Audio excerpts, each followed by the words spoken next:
Welcome to Otaku Talk. This is me, your boy, your host OD, and today we'll be reviewing and analyzing chapter 1103 of One Piece. I'm so sorry, Daddy. This has been a tumultuous series of chapters.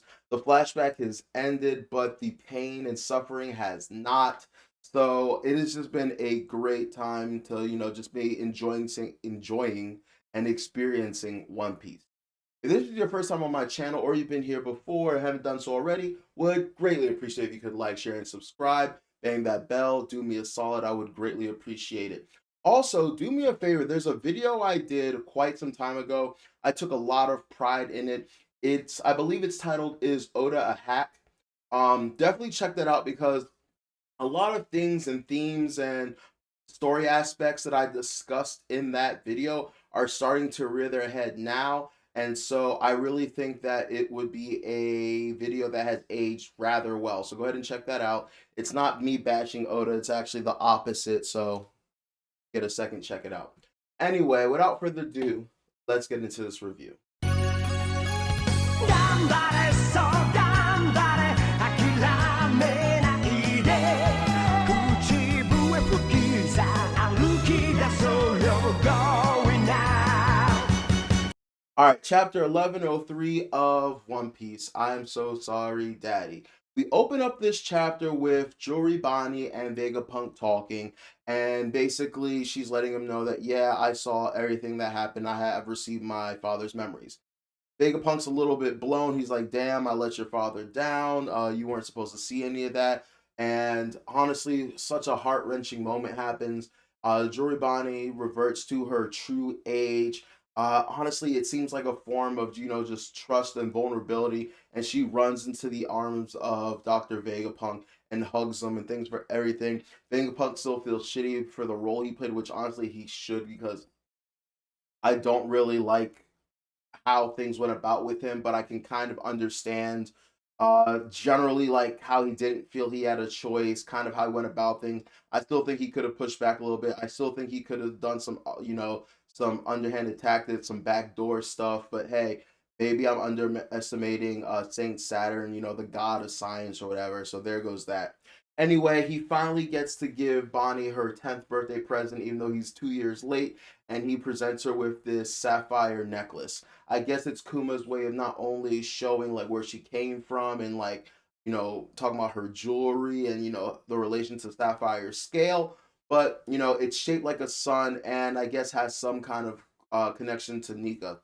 In fact, when I was looking at the necklace, it also kind of reminded me of, and this is just because I was watching it recently with my girl, Wano, when Luffy has that kimono and he has the pattern, the design on his kimono looks like a sun, and this necklace kind of looks like that too.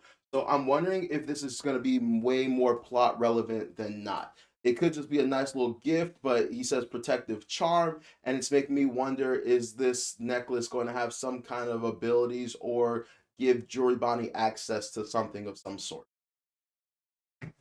So flashback to Egghead, and Saint Saturn is holding Joribani, which I get that there's supposed to be stakes and kind of you're supposed to delay stuff like this, but stuff like this always annoys me because it's like you can kill her right now. You can kill her right now. You got her in your hands, just squeeze her, just pop her like blah blah. You can kill her right now, kill her. But no, he's just talking his shit and stuff like that, telling her that her father Kuma is truly dead and everyone around them is just suppressed by this weird ominous force. We don't have any clue what it is yet. It could be it could be Conqueror's Haki, it could be something else. I don't think it's Conqueror's Haki because there's a lot of strong-willed people there and they still can't move. It could be a part of Saint Saturn's abilities or devil fruit, or if he does have a devil fruit. So we have actually no clue what's happening there. Durivani decides to show us another distorted future attack, and she once again uses a Nika is future, and she kind of resembles having a Gear 3 fist, or like one of Luffy's fists when he's in Gear 5, how he's able to gigantify it. She does that, hits Saturn, but doesn't really do anything, right?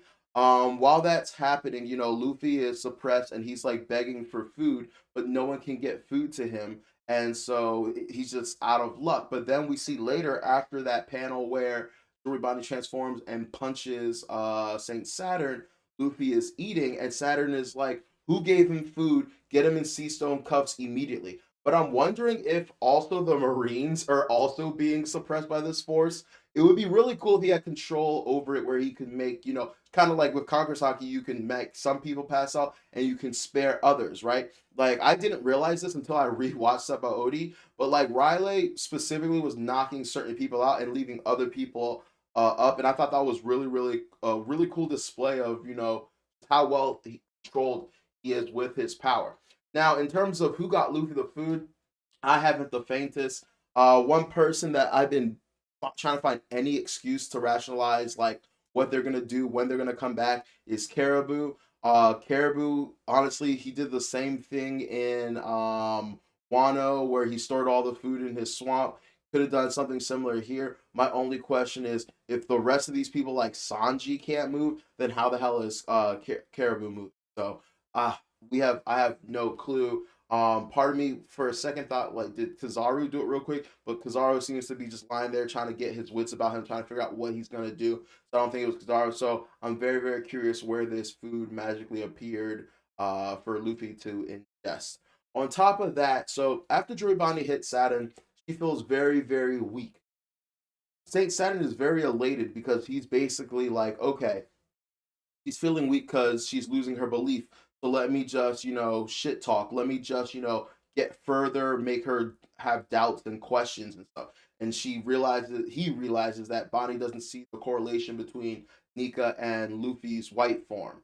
And so he's like, this is the perfect moment. And honestly, I kind of fuck with this. I play a game called League of Legends, and sometimes when there's like when I'm playing against the enemy and I see that there's, think like there's trouble in paradise, I like to feed into it. I like to shit talk. I'm like, hey, yo, support. Why didn't you help your ADC? Hey, jungle, why aren't you helping your team out? And then it gets them fighting amongst each other. Like, yeah, why aren't you helping me? Yeah, he sucks, blah, blah, blah. And then while they're infighting, we're just winning the game. And so that kind of seems what like Saint Saturn is trying to do, where he's just trying to like her belief in Nika makes her powerful. So let me take away that belief in Nika now so that I don't have to deal with this. Also, I'm like kind of going like just kind of running past it, but yes, it does seem she can make any future possible as long as she has enough belief and faith in that future. Once again, we're getting into a weird territory where it's like how weak or powerful is this ability? We don't know. Only as weak or powerful as it needs to be. But I once again trust Oda and believe he'll do it right. But this is going to be very, very, very, very, very interesting. So we finally figure out how Juribani got her abilities, and apparently it was because she was experimented on as a baby. The one thing that wasn't clear to me was it a deal where they experimented on Ginny and through Ginny she inherited these abilities, or after she was born and left alone and experimented on with the cipher pole agents and stuff, did they do it then? They say baby, so it makes me think it happened while it was Ginny. It makes me think that the Sapphire scale and all that stuff that occurred to her happened because of Ginny and all that stuff. So there you go. Speaking of Ginny, it does seem that Saturn kind of alludes that he is the one that impregnated Jenny, and we're not going to say anything more on that subject in terms of how she got impregnated. But from what the reason I think so is the translation I had is really weird because he doesn't say my eighth wife, he says the eighth wife or a eighth wife. But it's clear like why are you mentioning numbers? Why would you know the specific number wives of some other Gorosei members? So I do think it is kind of clear here that she was indeed his eighth wife. So that is going to be a really, really tough one. I'm wondering if he's going to come straight out and say it. Also, something I just wanted to talk about real quick because I kind of glossed over it was the fact that Saint Saturn talks about that these experiments that gave her powers were a way of giving her a double fruit ability without the need of a fruit. However, the double fruit now is useless. So it means that whatever force is at work that transfers these powers into a devil fruit that allows for consumption, they found a way, or I assume they found a way to circumvent that to directly imbue people with powers. So we were told earlier that devil fruits are the result of desire. Um, I don't know exactly how it works, but the way I kind of understood it is enough people desired the ability to fly, right? And so somewhere, some way, this devil fruit pops up with the ability to enable flight. But where did these devil fruits originally come from? A lot of us have had theories that there's a tree. We're thinking maybe it might be Sunlight Tree Eve or Yggdrasil on Elbaf. Whatever it may be, this is very, very concerning because it seems like the Gorosei are working on some kind of means of imbuing the powers of devil fruits inside individuals. So whatever means of disseminating them across the population, they're trying to get rid of that, and that is dangerous because most likely the devil fruits are probably one of the biggest ways that the ancient civilization made for people to fight back against this type of oppression, to give them powers to like fight. And so if the Gorosei are able to do this, not only will they be able to select who gets what power, they're going to render each devil fruit useless. So they'll have not only a monopoly on the devil fruits, but well, I guess yeah, that's it. They're not going to be able to have people fight against them. I mean, yes, there is hockey, but let's be real. Devil fruits make things a lot easier, a lot more convenient, and a lot more versatile than hockey. So something to think about. That was kind of important. On top of that, he further goes on to just really showcase his duplicity and stuff like that. And Vegapunk is losing his mind. I'm very happy that this man is finally showing some semblance of a spine. He's like, I can't believe you experimented on a child. Sapphire Scale tore Kuma and Bonnie's life apart. And like, and what's even more fucked up is you made him sell his life and his soul and do all these things in order to save Bonnie when you're the reason Bonnie was like this in the first place. And I think that's super fucked up. And I'm very glad that that was brought up, that like just how doesn't give a fuck, he doesn't care. And he even goes on to just say like, think about it from my perspective, would you care about the things that you do to ants? And honestly, I think this is a little bit too cartoon supervillain mustache twirl. Like he's really going out of his way to share that I'm a bad dude and I don't care. My thing is, if you're a bad dude, you don't really care about showcasing that you're you will showcase that you're a bad dude, but you're not gonna be like, oh, you guys are you will okay, maybe not, but it just seems kind of cheesy to be like every 5 seconds, you guys are ants to me, you guys are ants to me, you guys are ants to me. I don't know how many times Saint Saturn has said that like humans are bugs, ants. Like, okay, we get it. You don't give up. You like fuck us. Damn. Like we get it. So that was really interesting. So in that moment, I believe that he holds Bonnie up and tells them to fire. Why he doesn't just shoot them? I mean, why he doesn't just squeeze her? I don't know. But that doesn't go well. So then, as they're all taking aim at her and about to fire, Kuma crash lands and shows up there, and it looks like he locks onto them. At first, I couldn't tell if they were locking onto him or if he was locking onto them, but it seems like he locks onto them and fires, I guess, a bunch of lasers or something at them because there's massive, massive explosions. During the explosions, basically Saint Saturn kind of flings Joribani to the ground. At this point, he finally wises up and he's like, "Fuck it, I'll do it myself." And takes one of his like not tentacle, but one of his like tarantula legs and goes to impale her with the spike on his foot. And that's when Kuma gets in front of her, over her, and protects her and blocks the spear, and it pretty much spears him. But Doribani is saved. She's finally going to get to see her dad. I can't wait for the next chapter. I can't wait for him to give her his last words. I can't wait to see him fight Saturn. The last panel of this chapter literally ends with Kuma getting ready to swing on a celestial, which I'm wondering, is this the first time he's done something like this? We saw in the flashback last time where he was saying no one has done something so audacious in like hundreds of years. And, touching a celestial is crazy. This is someone who's been a slave his whole life. So for him to actually have like the wherewithal, not the wherewithal, just the gumption. There we go. The gumption to actually swing on a Gorosei. This is fire. This is amazing. I cannot wait.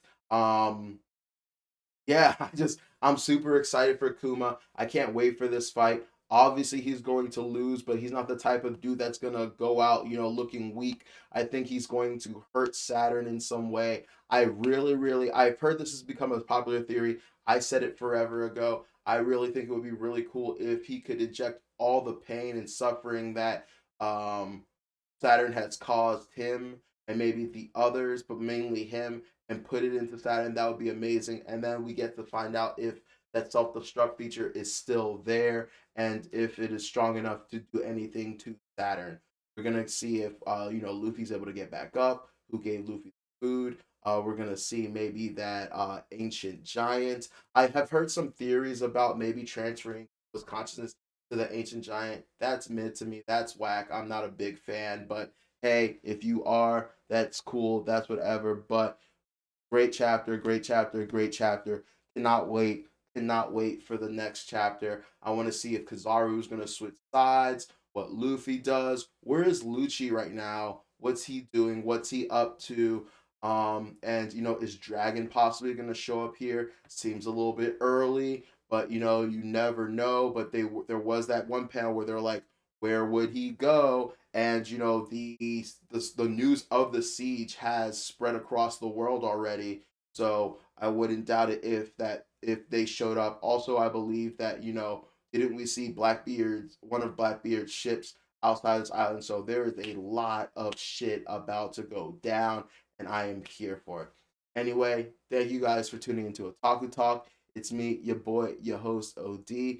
Please make sure to like, share, and subscribe, and have a great rest of your week and a happy peace. Oh, actually, before I go, I want to show off some really cool things my girl got me. Ugh. So she got me a fuck ton of shit. She got me a fuck ton of shit for Christmas. So I got the Opi Opi no Mi. I got the Yami Yami no Mi. I got the Mera Mera no Mi. The stem thing fell off. I gotta fix that. And I have the Gamu Gamu no Mi. So that's fucking fire. And then so those are awesome. And then something else that I love is she got me Law's sword. Bow. So oh my god, this is tough. I'm so hyped. So shout out to my girl. Love you, baby. This is fire. But yeah, I got some really cool One Piece memorabilia. Maybe when I move or get a better shooting location, I can start finally doing that cool YouTuber thing and start having a backdrop with manga and figurines and models and stuff behind me. When I talk about certain fruits, I can have it on display. So really cool. All right, now peace for real.